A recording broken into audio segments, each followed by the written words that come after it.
Marwari media आप देख रहे हैं। आज है 26 अप्रैल 2026 रविवार का दिन, हिंदू तिथि बैसाख माह की 10वीं। नजर डालेंगे आज की बड़ी खबरों पर। शुरुआत करेंगे दुनिया की बड़ी खबर के साथ। बड़ी खबर, अमेरिका और ईरान के बीच पाकिस्तान में बातचीत हो सकती है। ईरान के विदेश मंत्री अब्बास अराघची शुक्रवार रात इस्लामाबाद पहुंच चुके हैं। वहीं अमेरिकी राष्ट्रपति डोनाल्ड ट्रंप ने अपने विशेष दूत स्टीव विटकोफ और दामाद जेरेड कुशनर को भी वहां भेजा है। हालांकि अमेरिकी उपराष्ट्रपति जेडी वेंस इस बार पाकिस्तान नहीं गए हैं। उन्हें स्टैंड बाई पर रखा है। जरूरत पड़ने पर वे इस्लामाबाद जा सकते हैं। व्हाइट हाउस ने कहा है कि अमेरिकी डेलीगेशन पाकिस्तान में ईरान के साथ सीधे शांति वार्ता करेंगे, लेकिन ईरान की तरफ से अलग बयान आया है। विदेश मंत्रालय के प्रवक्ता इस्माइल बघई ने कहा है कि ऐसी कोई भी बैठक तय नहीं है।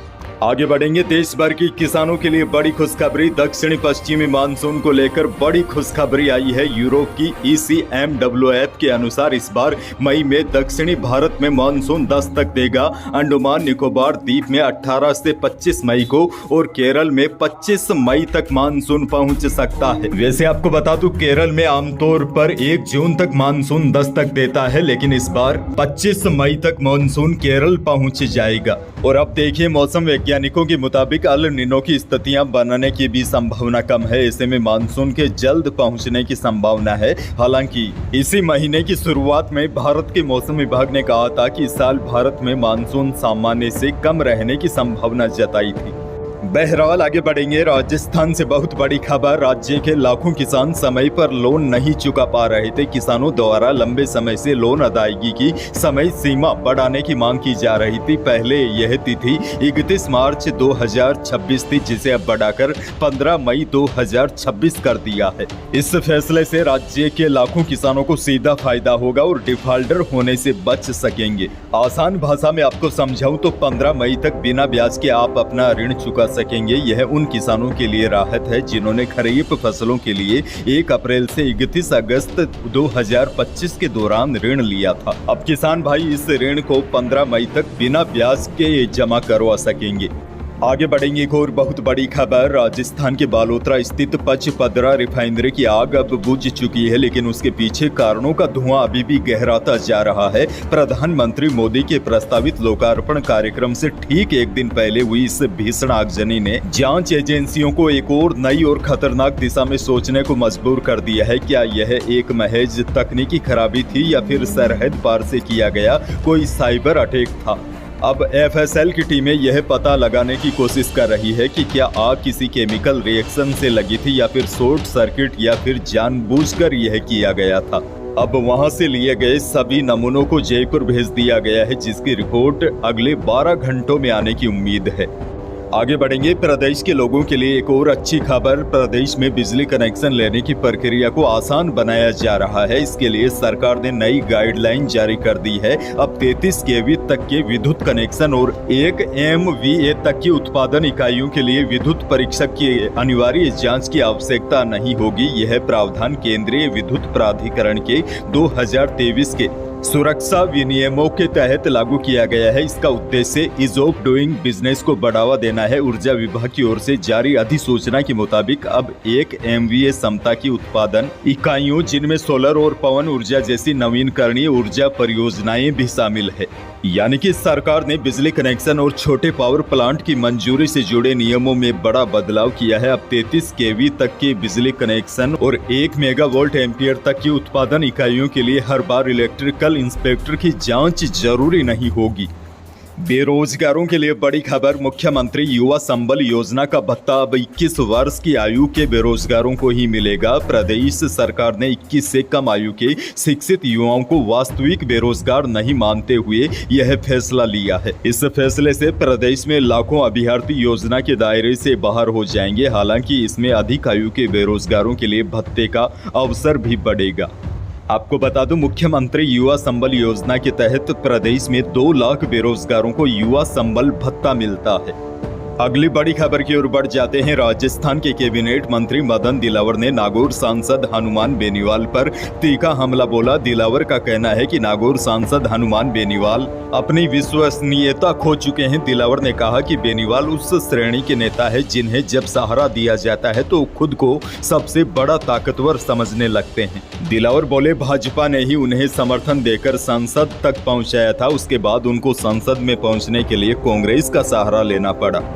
आगे बढ़ेंगे। एक और बड़ी और चिंताजनक खबर। प्रदेश में आवारा जानवरों और जंगली जानवरों का खतरा लगातार बढ़ रहा है। बांसवाड़ा शहर के पास श्यामपुरा जंगल क्षेत्र में शुक्रवार रात करीब 12 बजे दीवार पर 2 लेपर्ड घूमते दिखाई दिए, जिसका वीडियो भी सामने आया है। घटना स्थल के पास हाउसिंग बोर्ड कॉलोनी होने से लोगों में डर का माहौल बना हुआ है। जॉगिंग ट्रैक पर जाना बंद हो गया है। स्थानीय लोगों ने रात को ही वन विभाग को इसके बारे में जानकारी दी है, लेकिन अभी तक कोई भी कार्रवाई नहीं हुई।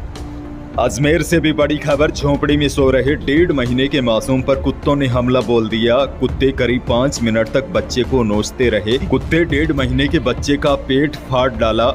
मां ने बच्चे को बड़ी मुश्किल से छुड़ाया और उसके ऊपर लेटकर उसकी जान बचाई। घटना अजमेर से करीब 40 किलोमीटर दूर पिसांगन के कालेसरा गांव में 24 अप्रैल की रात में हुई। गंभीर हालात में बच्चे को अजमेर के JLN हॉस्पिटल में भर्ती कराया गया है, जहां डॉक्टरों की टीमों ने बच्चे को वेंटिलेटर पर रखा है। एक और बड़ी खबर। विदेशी बाजार की तेजी के असर से शनिवार को जयपुर सराफा बाजार में दोनों ही कीमती धातुओं में तेजी आई। चांदी 2500 रुपए की छलांग लगाकर 2,50,500 रुपए प्रति किलो रही। शुद्ध सोना भी 800 रुपए बढ़कर 1,55,500 रुपए प्रति 10 ग्राम रहा और जेवराती सोना भी 700 रुपए तेज होकर 1,45,400 रुपए प्रति 10 ग्राम रहा। अनाज मंडी के भाव की बात की जाए तो बीकानेर के अनाज मंडी में सरसों का भाव रहा 5800 से 6400 रुपए। गेहूं का भाव रहा अधिकतम 2800 रुपए।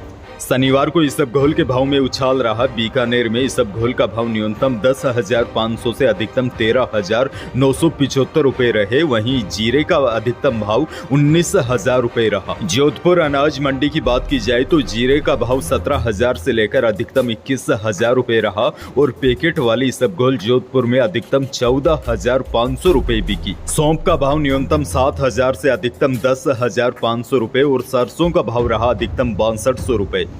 अच्छा देखिए, मौसम को लेकर आज बहुत बड़ी खबर है। प्रदेश में तेज गर्मी के बीच कल अचानक मौसम में बड़ा बदलाव देखा गया। कल दोपहर के बाद बीकानेर, सीकर, सवाई माधोपुर, बाड़मेर, नागौर समेत कई जिलों में बारिश हुई। राजसमंद जिले में बारिश के साथ बड़े बड़े ओले भी गिरे। बीकानेर के नोखा में दोपहर में अचानक मौसम बदला और बारिश के साथ कुछ स्थानों पर ओलावृष्टि हुई। पश्चिमी राजस्थान के साथ कल दोपहर के बाद सवाई माधोपुर के गंगापुर सिटी में भी दोपहर 3 बजे के बाद आधे घंटे तक तेज बारिश हुई। सीकर और झुंझुनू में भी दोपहर के बाद तेज आंधी के साथ हल्की बारिश का सिलसिला देखा गया। अब सबसे बड़ी जानकारी यह है, आज 26 अप्रैल को भी प्रदेश के कई शहरों में हीटवेव यानी कि तेज गर्मी का असर बना रह सकता है, लेकिन एक हल्के प्रभाव का पश्चिमी विक्षोभ सक्रिय है। इसके प्रभाव से आज शाम को भी प्रदेश के कई जिलों में आंधी बारिश का दौर देखा जा सकता है, यानी कि अगले 2-4 दिन मौसम में उतार चढ़ाव का दौर कुछ यूं ही बना रहेगा। अंत में एक और बड़ी और काम की जानकारी आपको दे दूं। भारतीय रेलवे में सफर के दौरान कई बार हम जल्दबाजी या लापरवाही से हमारा कीमती सामान ट्रेन के अंदर ही भूल जाते हैं, जैसे बैग, मोबाइल या लैपटॉप ट्रेन के अंदर ही छूट जाता है। ऐसे में हम घबरा जाते हैं और घबराना स्वाभाविक भी है। लेकिन देखिए, ऐसी स्थिति में अगर आप सही समय पर सही कदम उठाते हैं तो आपका कीमती सामान वापस मिलने की संभावना भी काफी हद तक बढ़ जाती है, क्योंकि हाल ही के दिनों में रेलवे ने यात्रियों की सुविधा के लिए ऑपरेशन अमानत चला रही है। इसके तहत RPF यात्रियों को खोए हुए सामान को सुरक्षित तरीके से उसे ऑनलाइन पोर्टल पर अपलोड कराती है। अब देखिए, आप जैसे ट्रेन में यात्रा कर रहे हैं और आपका कीमती सामान ट्रेन में ही छूट जाता है, तो सबसे पहले तो आपको इसकी जानकारी नजदीकी स्टेशन मास्टर को देनी होती है। उसके बाद तुरंत ही रेलवे सुरक्षा बल की हेल्पलाइन नंबर 139 पर कॉल करना होता है और अपनी बर्थ, कोच और छूटे हुए सामान की जानकारी देनी होती है। अगर मुमकिन हो तो उस समय आप अपने कोच अटेंडेंट या TT से भी संपर्क कर सकते हैं ताकि वे सामान को सुरक्षित रख सके। अब देखिए, RPF भी अपनी आधिकारिक वेबसाइट RPF के क्षेत्रीय वेबसाइट पर खोए हुए सामान की फोटो और जानकारी अपलोड करती है। आप मिशन अमानत टैब में जाकर अपनी ट्रेन और तारीख के हिसाब से सामान की फोटो वगैरह भी देख सकते हैं। अगर फोटो में आपका सामान दिखता है तो आप दावा कर सकते हैं पोस्ट में जाकर कि यह सामान हमारा है। उसके बाद आपसे संपर्क किया जाएगा और आपका सामान वापस मिल जाएगा। तो यही थी प्रदेश और देश की आज की बड़ी और महत्वपूर्ण खबरें। वीडियो को लाइक करना बिल्कुल न भूलिए। चैनल पर नए हैं तो सब्सक्राइब जरूर कीजिए ताकि आप अपडेट रहे बड़ी और काम की खबरों से। धन्यवाद।